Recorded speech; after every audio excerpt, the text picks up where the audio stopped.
அனைவருக்கும் வெற்றி தமிழ் பயிற்சி அகாடமியின் சார்பாக இனிய வணக்கம். இந்த ஷார்ட்ஸில் நம்ம 10th சயின்ஸ் புக்கில் அமிலங்களுடைய பெயரை சொல்லி அந்த அமிலங்களுக்கான pH வேல்யூ கொடுத்துருப்பாங்க.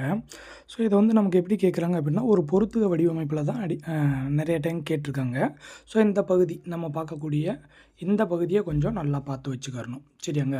ஸோ இதில் என்னென்னலாம் கொடுத்துருக்காங்க அப்படின்றத பார்ப்போம். பாருங்கள், இந்த பக்கம் அமிலங்கள் கொடுத்துருக்காங்க, இந்த பக்கம் காரங்கள் சொல்லியிருக்காங்க.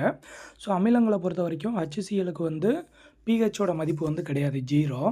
அடுத்து வயிற்றில் உள்ள அமிலம், அதாவது இறப்பை அப்படின்னு சொல்லி மென்ஷன் பண்ணி சொல்லியிருந்தாங்க அப்படின்னா pH வேல்யூ 1, எலுமிச்சஞ்சாருக்கு 2, வினிகருக்கு 3. வினிகர் ஆல்ரெடி கேட்டதுங்க. ஸோ வினிகருடைய pH வேல்யூ 3, வினிகர்னு கொடுக்கலாம், இல்லாட்டி அசிட்டிக் ஆசிட்னு கொடுக்கலாம். அடுத்து ஆரஞ்சு பழத்துக்கு 3.5, சோடா நீர் மற்றும் திராட்சைக்கு 4, புளித்த பாலுக்கு 4.5. இதை கொஞ்சம் நல்லா பார்த்து வச்சுக்கோங்க. இதுவும் போலீஸ் எக்ஸாம்லலாம் கேட்டாங்க. புளித்த பால்னா 4.5, தூய பால் அப்படின்னா 5, சரிங்களா, பார்த்து வச்சுக்கிறணும்.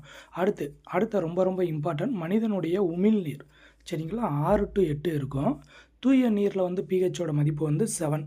இதுவும் டைரக்ட் கொஸ்டின். தூய நீரோட pHின் மதிப்பு என்னன்னு கேட்பாங்க, 7. இதே உமிழ்நீர் அப்படின்னா 6 to 8. தக்காளி சாறில் 4.2 இருக்கும், காஃபியில் 5.6 இருக்கும். ஸோ இது எல்லாமே பார்த்தீங்க அப்படின்னா அமிலங்களில் இருக்கக்கூடிய pH வேல்யூ. அடுத்து என்ன சொல்லியிருக்காங்க, காரங்கள் பாருங்களேன்.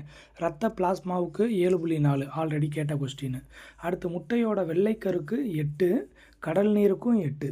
சமையல் சோடாவோட pH மதிப்பு 9, அமில நிக்கிக்கு 10, அமோனியா நீருக்கு 11, சுண்ணாம்பு நீருக்கு 12, வடிகால் சுத்தமாக்கும் பொருளுக்கு 13, எரி சோடாவுக்கு 14, அடுத்து மெக்னீசிய பால்மம்க்கு 10, சரியாங்க. ஸோ இதெல்லாமே பொறுத்துக வடிவமைப்பில் கேட்கப்பட்ட வினா, கொஞ்சம் நல்லா பார்த்து வச்சுக்கோங்க.